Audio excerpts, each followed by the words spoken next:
Hi friends, I really do not know how to say this nicely, but my goal is always to tell it as it is. So most of you know that value investing involves some kind of method of calculation. The biggest problem is there is no way to calculate value. If there is no way to calculate value, how do you even evaluate if the company is cheap? So before I start bitching, appreciate the early thumbs up. What do I mean by there is no way to calculate value? Within a company, there are usually like machineries, computers, assets like property, even database, etc.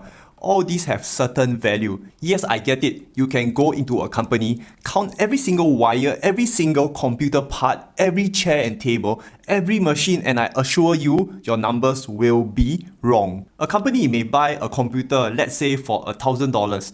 The asset of the company will increase by 1,000. The same applies when a company buys like data centers, machinery, and all those kind of stuff. The biggest problem is if the company is liquidated, I assure you it is not going to fetch the same value. Think about it this way. Let's say Apple takes $1 million to renovate the Apple store. If the store is liquidated, no way you're getting back the $1 million. If an oil company decommissions a rig, do you think they're going to recover the cost of the rig? There is no way to accurately calculate value. It's crazy to even think people sell courses for thousands of dollars to teach people how to calculate value. You make investors trust your shit, put their life savings into your as calculator only to lose their life savings, and they wondered like what went wrong. Then these investors approach the teacher, and I can guess their most probable answer. Did you like diversify? Did you do your own due diligence? Oh come on, fuck off. Seriously, tell me in the comments if you have a way to evaluate companies that make sense. You know I read all comments, both good and bad. I used to be a value investor.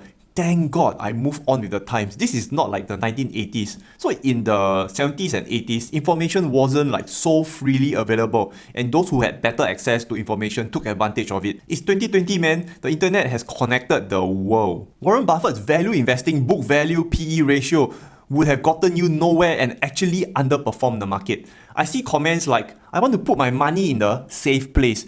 To me, a safe place is a company disrupting others and growing. Anywhere else seems like really unsafe. To the traditional investors, hyper-growth stocks, that makes no sense. They keep asking why do they invest everything like maximize cash flow, raise capital, take on debt.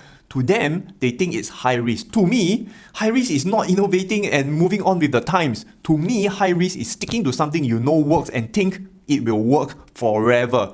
To me, high risk is being stubborn. To me, high risk is thinking you have the best solution. I told you guys many times how I live my life, run my companies, and generally the type of values I apply in life. I keep telling myself every day, there is always a certain degree I'm wrong, and my goal is to be less wrong tomorrow. I learned this from the man himself 6 years ago.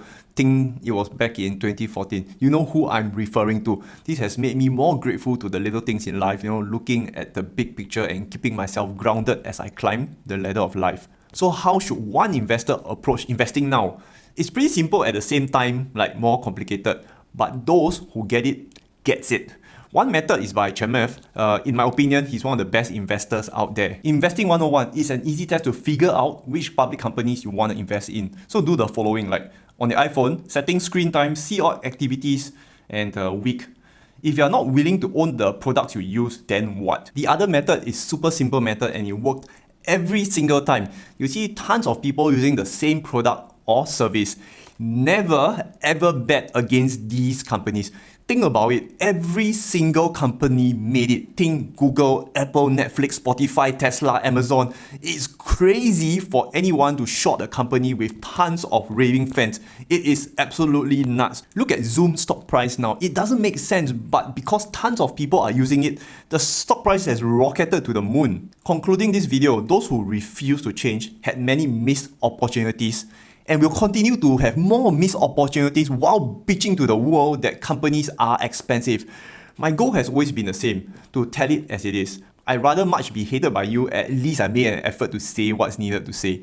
Cheers and appreciate an early thumbs up, have a good weekend, and as always, invest safe.